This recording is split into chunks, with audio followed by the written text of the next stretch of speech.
आज लोकसभा में प्रश्नकाल को विपक्ष के द्वारा चलने नहीं दिया गया। समूचा विपक्ष और विशेषकर कांग्रेस पार्टी के इस प्रयास की मैं घोर निंदा करता हूं। अरुणाचल में 8 की देर रात और 9 की सुबह घटी घटनाओं का हवाला देते हुए विपक्ष ने बहुमूल्य प्रश्नकाल को स्थगित करवा दिया। इसका कोई औचित्य इसलिए नहीं था कि पार्लियामेंट्री अफेयर्स मिनिस्टर ने स्पष्टता से कह दिया था कि 12 बजे इस देश के रक्षा मंत्री श्री राजनाथ सिंह जी इस विषय पर सदन के सामने अपना बयान रखेंगे। जब बयान रखने की बात कर ही दी तो इसका कोई औचित्य नहीं था। मुझे भी थोड़ा आश्चर्य लगा।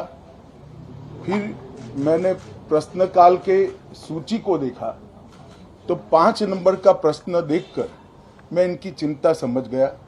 5 नंबर के प्रश्न है राजीव गांधी फाउंडेशन के FCRA रजिस्ट्रेशन को रद्द करने के बारे में। अब उन्हीं के कांग्रेस के ही सदस्य के द्वारा ये प्रश्न पूछा गया और जवाब में बहुत स्पष्ट था। अगर तो मौका देते तो मैं सदन के पटल पर भी बताता कि राजीव गांधी फाउंडेशन को 2005-6 और 2006-07 के वित्तीय साल में चीनी दूतावास से 1,35,00,000 रुपए का अनुदान प्राप्त हुआ था। चूंकि FCRA के कानून और उसकी मर्यादाओं के अनुरूप नहीं था तो नोटिस देकर पूर्णतया कानूनी प्रक्रिया का अनुपालना करते हुए गृह मंत्रालय ने इसका रजिस्ट्रेशन रद्द किया था। फाउंडेशन ने अपना रजिस्ट्रेशन सामाजिक कार्यों के लिए करवाया है और ये जो राशि चीनी दूतावास से मिली इसका उपयोग भारत चीन संबंधों के विकास पर शोध करने के लिए ये पैसा दिया गया है। अब मैं कांग्रेस पार्टी को पूछना चाहता हूं कि इन्होंने शोध तो जरूर किया होगा। क्या उनकी शोध में 1962 में जो हजारों हेक्टेयर भूमि भारत की चीन ने हड़प ली वो शामिल था क्या? और शोध इस पर किया तो रिपोर्ट क्या आई है? नेहरू जी के प्रेम के कारण सुरक्षा परिषद में भारत की स्थायी सदस्यता बलि चढ़ गई। इस विषय को उन्होंने शोध का विषय बनाया था क्या? और अगर बनाया था तो इसका नतीजा क्या हुआ? जिस वक्त गलवान के अंदर हमारे सेना के वीर जवान चीनियों से भिड़ रहे थे उस वक्त चीनी दूतावास को अधिकारियों को कौन रात्रि भोज दे रहा था? वो उनकी शोध का विषय था क्या? अगर था तो उसका नतीजा क्या हुआ? जब उनकी सरकार थी तो 2006 में भारत में चीन के दूतावास ने पूरे अरुणाचल और पूरे नेफा पर दावा कर दिया। वो उनकी शोध का विषय था क्या? अगर शोध हुई तो उसका नतीजा क्या हुआ?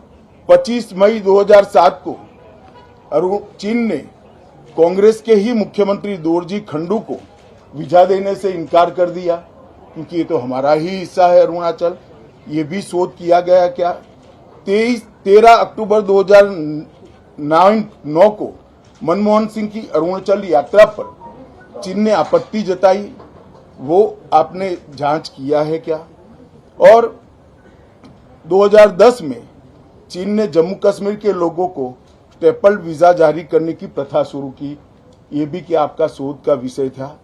2011 में कांग्रेस सरकार ने चीन की धमकी के बाद हमारे रोड और वाइटल बॉर्डर इंफ्रास्ट्रक्चर्स का निर्माण डैम चौक में रोक दिया। ये क्यों रोका गया इसकी भी शोध की है।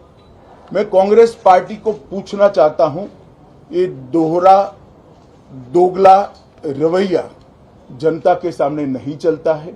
जनता सब देख रही है। आपके परिवार द्वारा चलाया गया फाउंडेशन, उसका FCRA रजिस्ट्रेशन चीन की दूतावास से मिले हुए अनुदान से समाप्त हुआ है। आपके ही समय में हजारों किलोमीटर भूमि अवैध रूप से हमसे हड़प ली गई है। आपके ही समय में हमें मिली हुई सुरक्षा परिषद की सदस्यता आपने निजी संबंधों को बनाने के लिए चीन की भेंट कर दी है।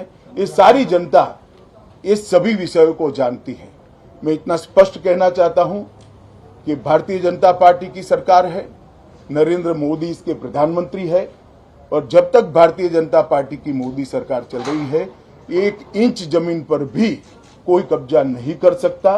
कल अपने सेना के जवानों ने जो 8 की देर रात को और 9 की सुबह को जो वीरता दिखाई है, मैं इसकी भूरी भूरी प्रशंसा करता हूं।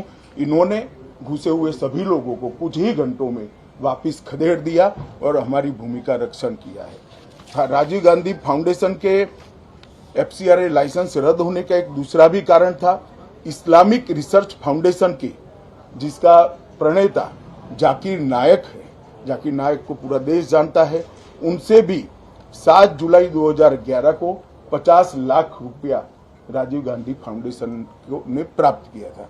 मैं पूछना चाहता हूं, राजीव गांधी फाउंडेशन के कर्ता धर्ता जो कांग्रेस की फैमिली पार्टी है, उसी के सदस्य हैं, तो आपको ये पैसा जाकिर नाइक ने किस मकसद के लिए दिया था? इसकी भी स्पष्टता देश की जनता के सामने होनी चाहिए। धन्यवाद।